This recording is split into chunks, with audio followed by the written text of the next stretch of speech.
Zachking, one of the first entrepreneurs of special effects cinema, born 8th of December 1861. Oops, sorry, messed that up.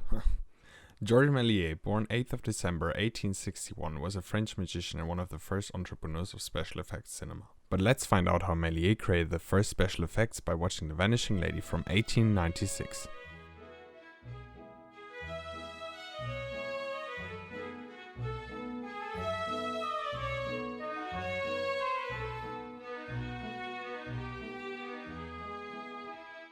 As we can see, Melies first introduces the lady and sits her on a chair. Then he puts a blanket over her head and covers her up, so the technique he uses to do the trick is less visible and the trick is overall visually more interesting. Just by watching this clip at normal speed, we can already tell that something's off. But let's rewind and watch it again.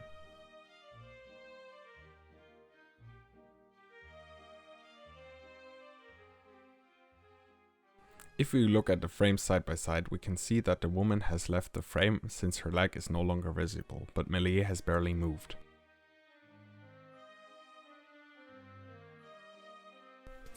During the second jump cut, Melies does something very differently. He layers two frames onto each other, so the transition will be less noticeable. We can see the different poses in the two frames within the red and green outlines. It is essential for the outcome of the effect that Melies stands very still in between the frames that will get cut to make the transition as seamless as possible.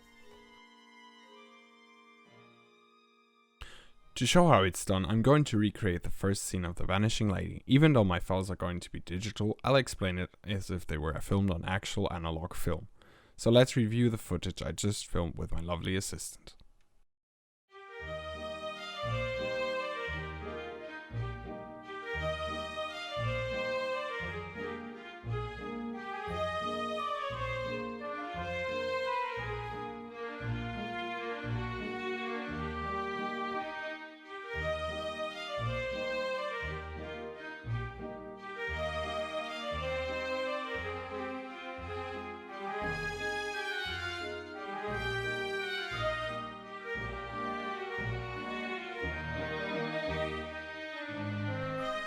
Yeah, that didn't seem very magical yet. And here's why. We can see my assistant walk out of frame. So let's put my film on the light table and start to cut.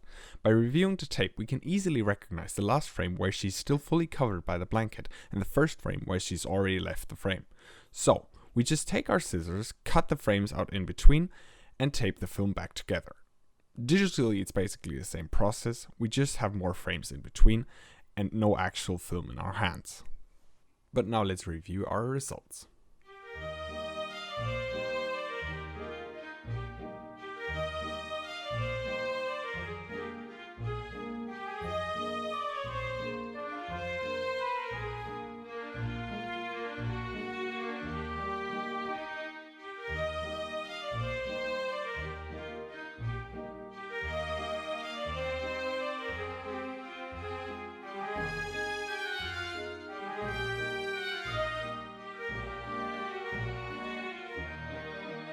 That looked a lot better.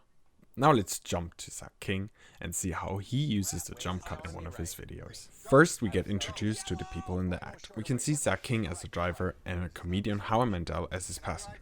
As the video progresses, we can relate to Zachking's feeling about the typical annoying passenger, and the video ends with a pun. But did you notice the jump cut? Okay, let's rewind. We can see that in this frame the nuts start to show behind Zach, and in the next frame Zach is gone and just his clothes are left. We can also notice that the clothes are now behind the nuts. Zach makes this transition so seamless and unnoticeable when watched at normal speed by using the jump cut, and that way replacing him with the nuts. On top of that, he also uses another technique I'd like to talk about, but first let's take a look at how Melies used the second technique.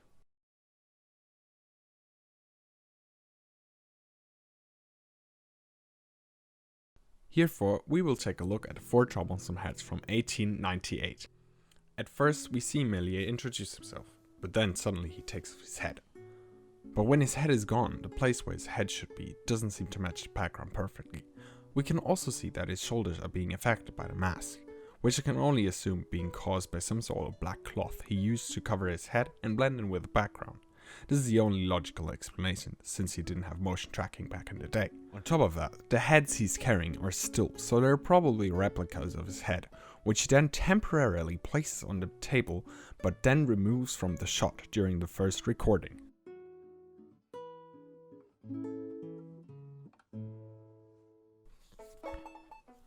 But now let's look at an animation and go further into detail.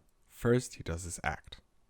Then, he takes off his head by covering his real head and carrying a replica to the table, which he then removes from the shot off camera. After removing the first head, he continues his act and does the same for the second and third head.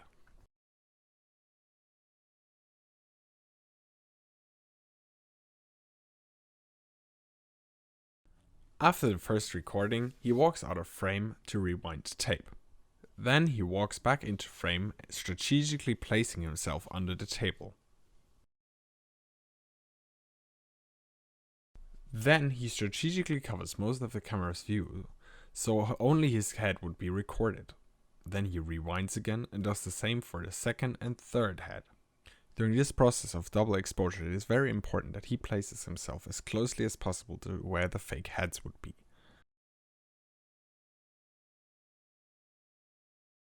If we rewind the tape after the third recording and rewatch it now, we can see that all three heads, even though slightly transparent, are now visible on the film. And even though Melies' special effects don't seem very magical by today's standards, they laid a groundbreaking foundation for today's cinema.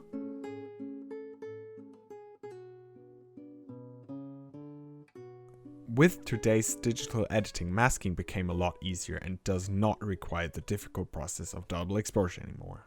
And with that, we jump back to Zachking. To see how he uses masking, we're gonna watch another one of his videos. In this video, we can see how Zach cracks open an egg and a baby chicken comes out. If we rewind the clip and look at 4 frames out of the video, we can see that in the first, the egg yolk is clearly visible, then it starts to vanish. Then it's gone and chicken legs start to appear, and then in the end there is a baby chicken. This means Zachking digitally blacked out the part within a red square where the egg yolk would land and replaced it with a chicken landing on the table, just like Melies replaced the empty table with a shot of his head being there. Now let's take a look at a video where Zachking uses both of those techniques to create video magic. Hey Zach, we have no more candy! Guys, there's candy everywhere. You just have to know where to look. Like this.